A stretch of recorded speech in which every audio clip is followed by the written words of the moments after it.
Hey everybody, it is Scott the Steehnroller Steen with winnersandwhiners.com coming to you with the one and only Steehnroller free play of the day. As always, if you are having a little fun digging what we're doing, we'd appreciate it if you take a minute and smash that thumb, smash that like button. Boom, there you go. Thanks very much for the effort, guys. And of course, don't forget to check out my partner and I, Scott Reichels. We do our show each and every weekday, 3 p.m. Eastern, 2 p.m. Central. Little thing we call heading back to the window with Scott and Scott. We do it live. We interact with our crowd. Definitely stop by, have a great time, a few laughs, and talk about a number of games going on that night. And of course, we want to know what you're playing. Put those plays in the comment section, whatever you got cooked up. Not just NFL, but you got a little NBA, a little college basketball, hockey, soccer, whatever it is.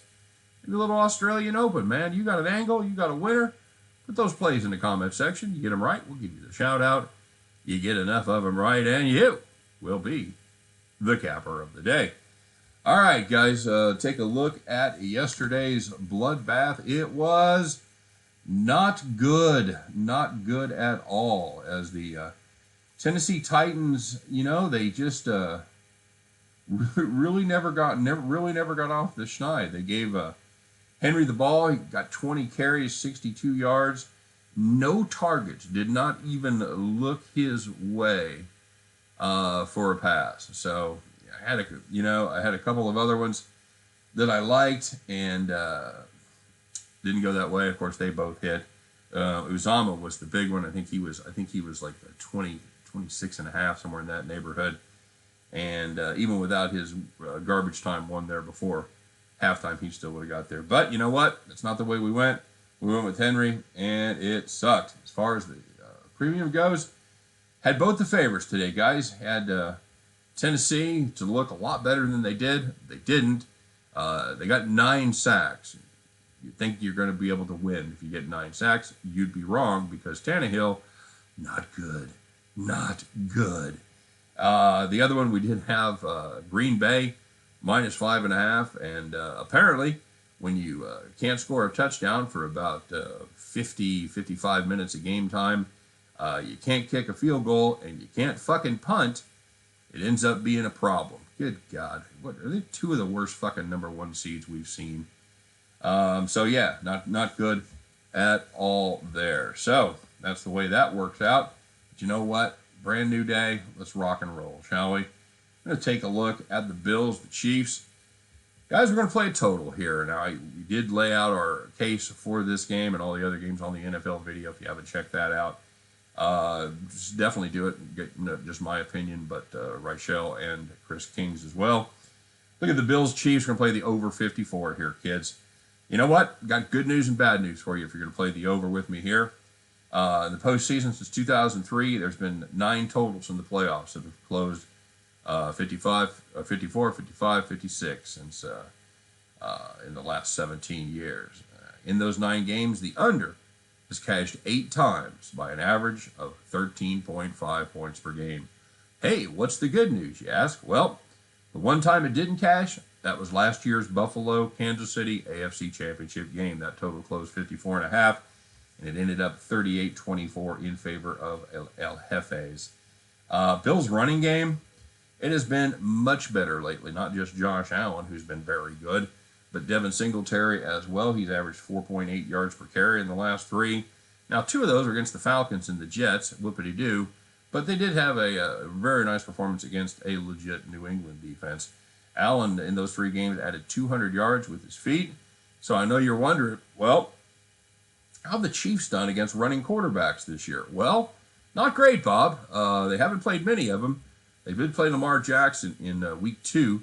He went 9 carries for 83 yards. Not ideal. Even the last time they played Denver, Drew Lock got 2 touchdowns, 4 carries, 35 yards. So they did okay against Josh Allen last time. In fact, he had about 60 yards. Patrick Mahomes actually outgained him. But they did have some opportunities to get him free run for a couple of big first downs. In the first game, Kansas City moved the ball at will. They were doomed by drops, 4 turnovers, and Daniel Sorensen being awful. That game ended up 38-20. Last week, KC put up 42 against Pittsburgh, and you saw what Buffalo did to New England.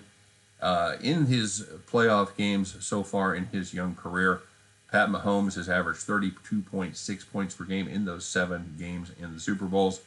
And finally, referee going to be a gentleman by the name of John Hussey, and he is the quintessential let him play referee. He is second to the last in number of PIs called, and he is second to last for offensive holding. Now, we may cost us a couple of those long DPI penalties down the field, but we'll make up for it by the fact that they're going to let him play and not get bullshit called back for offensive holding. I think that's a fair trade-off. My prediction is going to be a slightly slow start for these two teams, but I think one of them takes a big lead. I think if you're playing the prop 3 scores in a row, I like that. Both these teams know that you can't take your foot off the gas with a lead, and I think we're going to see 2 of the best quarterbacks on the planet do their thing and go back and forth in what should be a fun game. Give me the Kansas City Chiefs, Buffalo Bills over the 54. And at the end of that one, you guys can join me as we pick up our winning tickets and head back to the window. All right, you guys know how I did today. Let's check in and see how y'all did, shall we? Pretty nice day by a couple of you. We'll start with the old T-Train. T-Train going 1-0 plus 500. He had Hofstra minus 2.5, and they took care of business easily. Stephen the Godfather Godon had a couple of touchdown props. He goes 1-1 plus 10. Sean O'Reilly going 1-0 plus 500, digging down deep. A man after my own heart, taking North Carolina Central in a blowout. Nicely done, Sean. Brandon Zerfus going 1-0 plus 500. James Madison on the money line. James Duanello goes 1-0 plus 500. He had Boise plus 4. They won outright. Nice job, James. Bronco Devil going 1-0 plus 500. He had Cincinnati first quarter over 2.5. Bronco said he just wanted to have some good games. Well, buddy, he had 2 games decided on the last play of the game. I don't know how you do any better than that. Max Garcia, nice day for Max, going 1-0 plus 835. He had Cincinnati on the money line. Super Steelers going 1-0 plus 500. He had Tennessee on a one-team teaser. I don't get that, but I had Tennessee plus 3.5. That's going to be a winner. Doc Brown going 3-2 plus 80. And the Carrot, you know him, you love him. He goes 1-0 plus 500. He had Indiana Phoenix under the total. But your capper of the day, again, unfair advantage for this guy. It's the Time Traveler. He goes 1-0 plus 1025. He had the San Francisco 49ers on the money line. Nice job, Time Traveler. Nice job to the rest of you. You guys did well. Let's see if we can keep it going here for Sunday, shall we? You guys have a great day. Thanks for watching as always. Don't forget to stop by and check us out each and every day. Scott and I will do our very best, 3 p.m. Eastern, 2 p.m. Central, to help you to head back to the window. Take care, everybody. Let's get some money today, shall we?